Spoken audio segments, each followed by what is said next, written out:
আসসালামু আলাইকুম, আমি মঞ্জুর বলছি। যারা বাংলাদেশি পাকিস্তানে প্রথমবারে আসবেন তারা ৩ জন বা ৪ জন গ্রুপ করে আসেন, বেড়ায় যান, অসুবিধা নাই। তারপরেও কয়েকটা জিনিস যে খুব গুরুত্বপূর্ণ ওটা আপনাকে জানা দিচ্ছি। আপনারা যদি আজাদ কাশ্মীর বা গিলগিত বেলুচিস্তান যান, ওটার জন্য এনওসি লাগে, ওটা আগে থেকে নিয়ে আসবেন, তাহলে সুবিধা হবে, নাহলে এখানে আটকায় দেয়।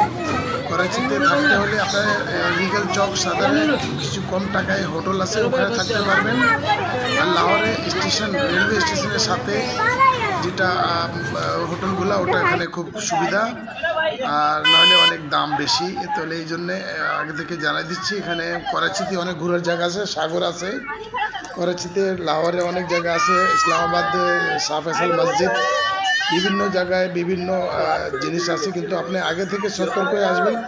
আপনি অনলাইন ভিসা নেবেন, এবং যদি বিমানে করে আসতে হয় তাহলে আপনি ওই যে দুবাইয়ের মাধ্যমে আসতে পারেন, বা আপনি শ্রীলঙ্কার মাধ্যমে আসতে পারবেন। শ্রীলঙ্কা হলে কমসে কম টাকায়, হ্যাঁ।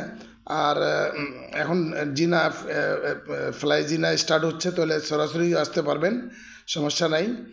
আর ইনশাল্লাহ মানে আপনারা ৩ জন আসলে যে কোনো জায়গায়, মানে একটা কারে ৩ জন বসে জিনিসপত্র রেখে যে কোনো জায়গায় ট্রাভেল করতে পারবেন, সুবিধা হবে। আর যদি আত্মীয় স্বজন থাকে তাহলে তো একজনও আসতে পারবেন, আর আত্মীয় স্বজন না থাকলে ৩ জনের গ্রুপ করে আসেন, তাহলে সুবিধা।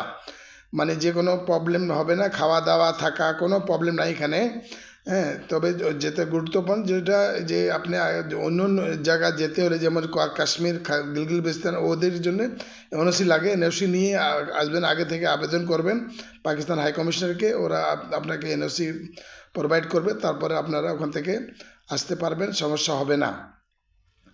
আর বাংলা টাকা এখানে ১ টাকায় প্রায় ২ টাকা ৩০ পয়সা পাওয়া যায়, এই জন্যে সুবিধা বেশি। আপনি যে কোনো খাওয়া দাওয়ার কোনো প্রবলেম হবে না। আর আমি আমার নাম্বার দিয়ে রাখলাম, যে কোনো অসুবিধা হলে আমার একটা রিং দিবেন। আমি এখানে আসি 40 বছর ধরে। 0333359588 ইনশাল্লাহ কোনো সমস্যা হবে না। আসেন, বেড়ায় যান। আর ব্যবসার জন্য আসলেও আমার সাথে কন্ট্যাক্ট করবেন। যে কোনো ব্যবসা, আমি অনেক ব্যবসাতে জড়িত আছি, আপনাকে সহযোগিতা করব। আমার প্রোগ্রামকে সাবস্ক্রাইব করবেন, আর ইনশাল্লাহ আগামীতে ভালো যেন প্রোগ্রাম দিতে পারি। ইনশাল্লাহ। আল্লাহ হাফিজ। আল্লাহ হাফিজ।